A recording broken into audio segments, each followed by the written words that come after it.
Bem, estamos gravando. Agora a gente vai contar com a apresentação do Javier Alberto Aponte. Ele vai falar sobre uma aplicação dos grandes cardinais na topologia geral. Muito obrigada por fazer essa apresentação, Javier. Pode começar quando quiser. Você tem 20 minutos. Ok, obrigado, Ana. Então, vou desligar a câmera para ter uma melhor conectividade. Eu queria agradecer aos organizadores pela oportunidade de estar aqui. Bom, eu quero falar hoje sobre uma aplicação dos grandes cardinais na topologia geral. O meu orientador é o professor Hugo Luiz Mariano. E então, bom, para começar, eu quero falar sobre a motivação do problema. Então, aqui nós chamamos como uma espécie de obstrução, e é que nós sabemos que o produto de espaços Lindelef não necessariamente é um espaço Lindelef. Então, o exemplo usual é que a reta de Sorgenfrey é Lindelef, mas o plano de Sorgenfrey não é Lindelef. Então, como uma tentativa de transição a essa obstrução que falamos na motivação, vamos lembrar a definição de espaço Kappa-Lindelef. Então, nós dizemos que um espaço X é Kappa-Lindelef ou Kappa compacto se toda a cobertura aberta tem uma subcobertura de cardinal menor do que Kappa. Então, por exemplo, o conceito de Kappa-Lindelef é uma generalização do conceito de Lindelef, porque um espaço topológico X, com a topologia tal, vai ser Lindelef ou Aleph1 compacto, às vezes se chama também de ômega 1 compacto. Aí tem usualmente a gente denota com o ordinal, mas lembrar que é o cardinal, né? Se cada cobertura aberta de X possui uma subcobertura enumerável. Então, nessa tentativa de transição a essa obstrução inicial que temos, o problema principal que eu queria falar hoje é sobre se o produto de espaços Lindelef é Kappa-Lindelef. Então, a resposta pode ser caracterizada por um axioma adicional da teoria dos conjuntos CFC, que garante a existência de um cardinal grande. Bom, então, nós vamos trabalhar em uma teoria mais forte do que CFC, que é essa teoria que tem os axiomas de CFC, mais o axioma que garante a existência de um cardinal ômega 1 fortemente compacto. Uma teoria mais forte porque em CFC nós não podemos provar a existência desse cardinal. Então, o que é um cardinal ômega 1 fortemente compacto?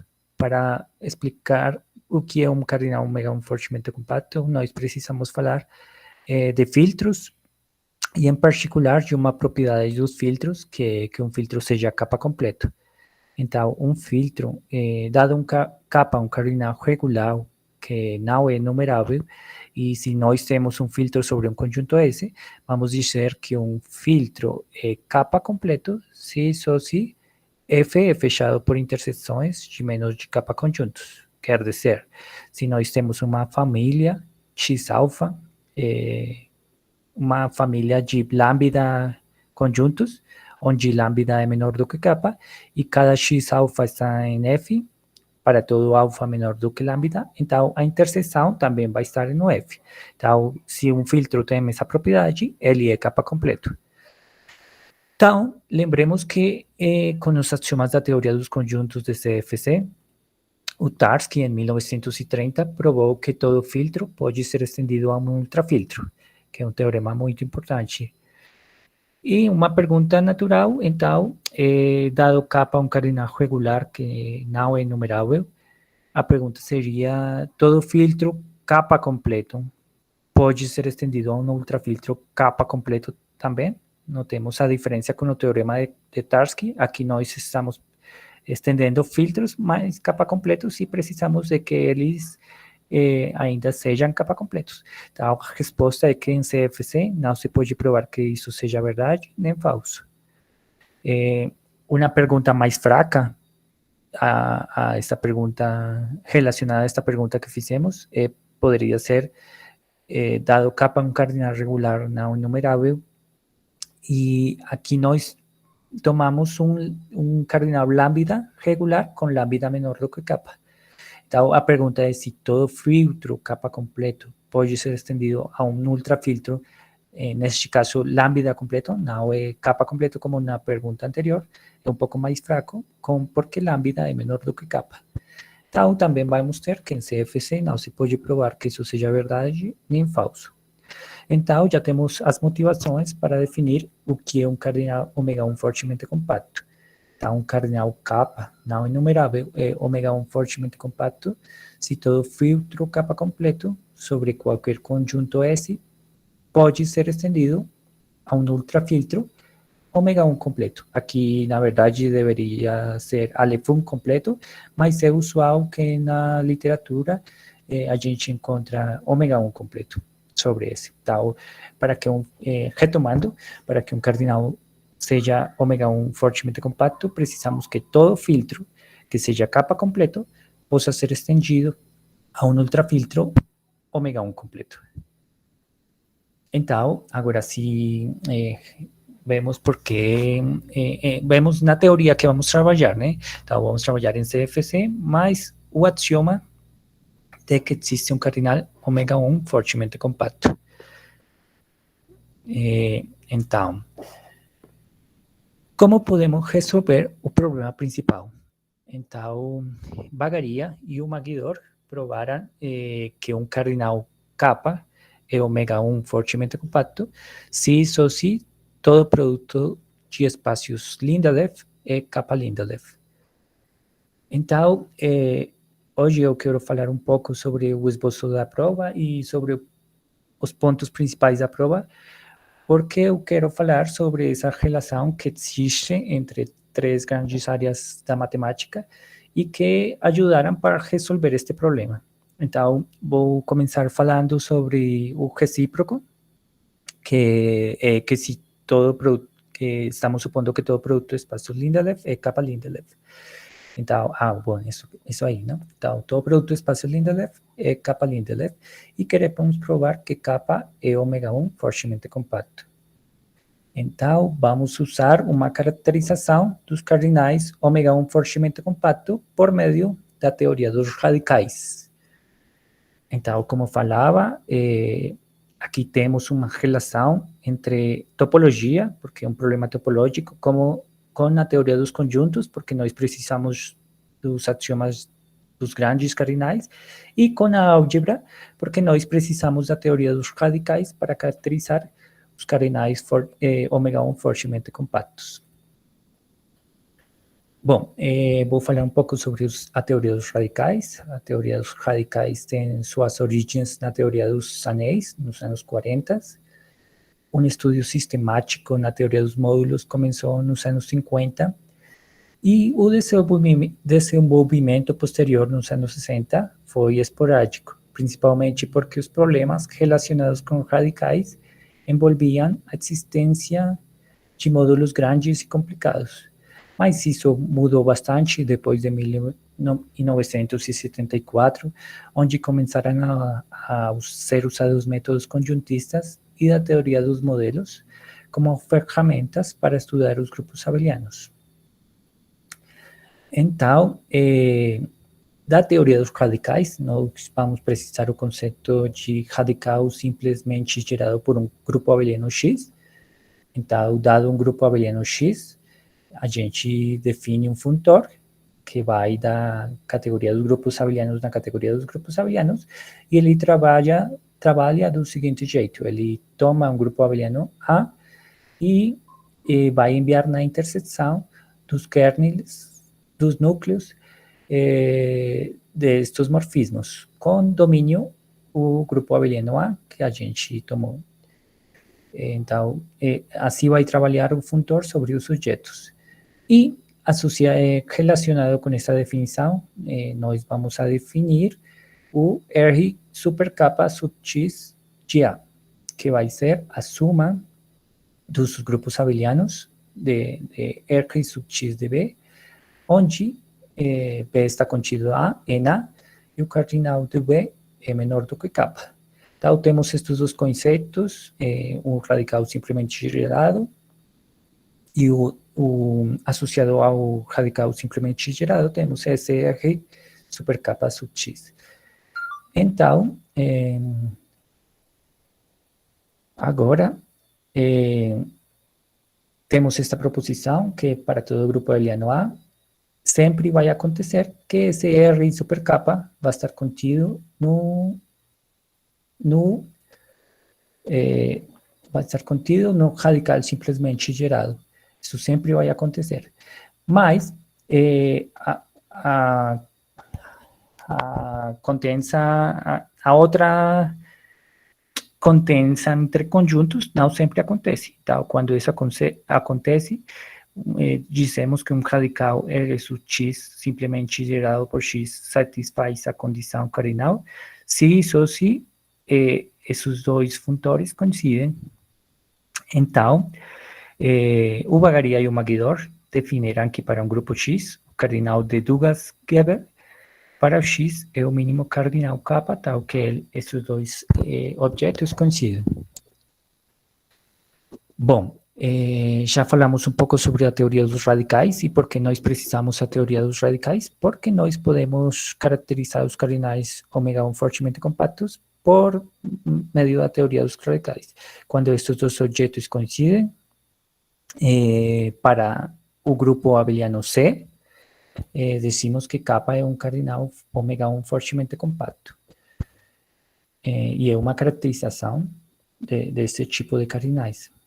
Bom, e então, voltando à prova do problema principal, nós, no problema principal, precisávamos mostrar que um cardinal kappa é ômega 1 fortemente compacto, se isso se o produto de espaços Lindelöf é kappa Lindelöf. Então, para o recíproco, a gente sabe que sempre temos esta contensa e temos que provar a outra. Então, suponhamos o contrário. Então, vai existir um grupo abeliano G e um X neste objeto, tal que X não vai estar aqui. Tá?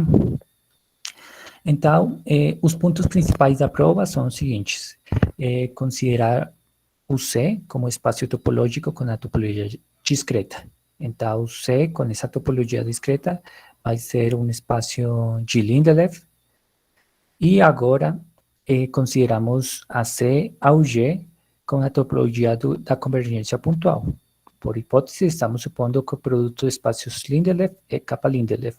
Então, o espaço C ao G vai ser kappa Lindelöf. O passo seguinte que fazem o Vagaria e o Magidor na prova, então, é para cada elemento do grupo, definir alguns conjuntos. Para cada AB que esteja no grupo G, se definem alguns conjuntos U sub A e B, e eles provam que esses conjuntos são abertos neste espaço topológico e que cobrem o espaço topológico. Então, definem o conjunto C com esses abertos que definimos anteriormente, e como eles provaram que cobriam o espaço, então é uma subcobertura de abertos de CG. E como C ao G é um espaço kappa Lindelöf, então C vai admitir uma subcobertura C', que vai ser aberta, de CG, de C ao G, onde o cardinal de C' é lambda. E esse lambda é menor do que kappa. Agora, vamos a considerar um subgrupo H de G, que vai ser gerado por X, e por todos os elementos A e B do grupo G, tais que esse aberto que definimos anteriormente esteja na subcobertura. E com esse H podemos chegar numa contradição que vem de supor que o X não estava neste objeto. Então, temos que o X, na verdade, sim está aí, e, portanto, esses dois objetos são iguais. Então, podemos concluir que kappa é um cardinal ômega 1 fortemente compacto. Para a outra direção, vou falar rapidamente sobre os pontos principais da prova na outra direção. E, bom, então nós precisamos provar que se kappa é ômega 1 fortemente compacto, então o produto do espaço Lindelöf é kappa Lindelöf. Então, vamos tomar um X como produto de alfa espaços, onde para cada I menor do que alfa, o espaço xi é Lindelef. E queremos provar que o espaço X é capa Lindelef. A prova é por contradição, então nós vamos supor que existe uma subcobertura aberta C de X, tal que não existe uma subcobertura aberta de tamanho menor do que capa. Então, isso pode ser expressado mediante a fórmula da primeira ordem, mediante a seguinte fórmula da primeira ordem, que para toda subcobertura GC, tal que essa subcobertura seja menor, tenha uma cardinalidade menor do que capa, então ela não pode cobrir o X. Então, na verdade, não existe essa subcobertura de C. Então, a prova consiste em achar um ultrafiltro ômega 1 completo sobre X que contém o conjunto, o complemento do U para cada U que esteja na cobertura. Então, para construir esse filtro, é muito importante usar uma caracterização conjuntista dos cardinais ômega 1 fortemente compactos por meio de mergulhos elementares. Isso está no artigo aqui, neste, o Teorema 4.7, também é um artigo de Givagaria e Magidor, e aí, ou seja, o que eu quero falar aí é que as imersões elementares também caracterizam os cardinais ômega 1 fortemente compactos, e na prova se usa fortemente esse fato. Finalmente, por fim, desculpa, chegamos numa contradição com que o complemento de U está no filtro, então podemos concluir que se existe tal subcobertura, e em consequência X é um espaço capa Lindelef. Então, eu achei muito interessante como interagem essas três áreas da matemática, e estas são aqui as referências, principalmente este artigo de Bagaria e Magidor sobre cardinais ômega 1 fortemente compactos. E, bom, é isso aí. Muito obrigado pela presença e pela atenção.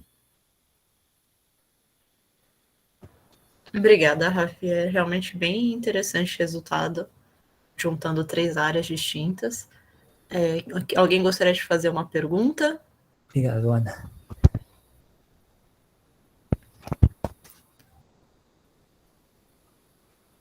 A gente tem aí mais uns 5, até uns 6 minutinhos.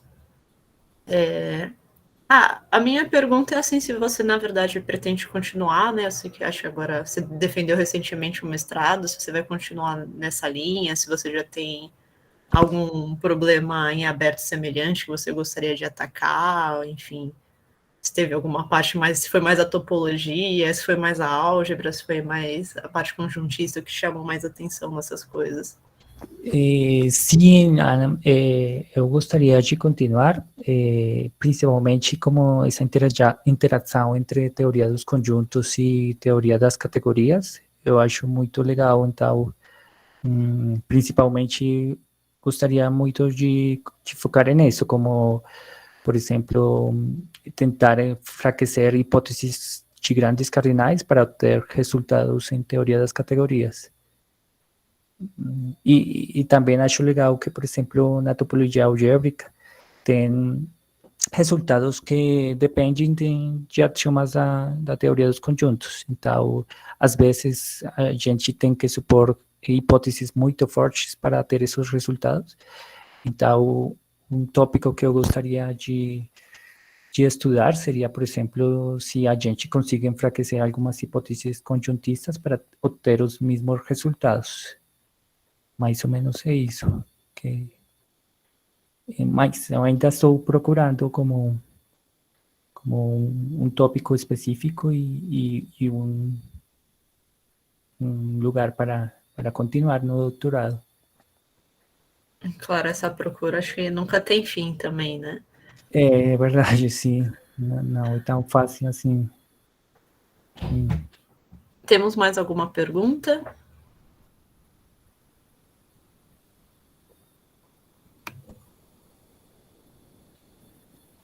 Então eu vou encerrar a gravação aqui, de repente tem alguma pergunta mais informal também.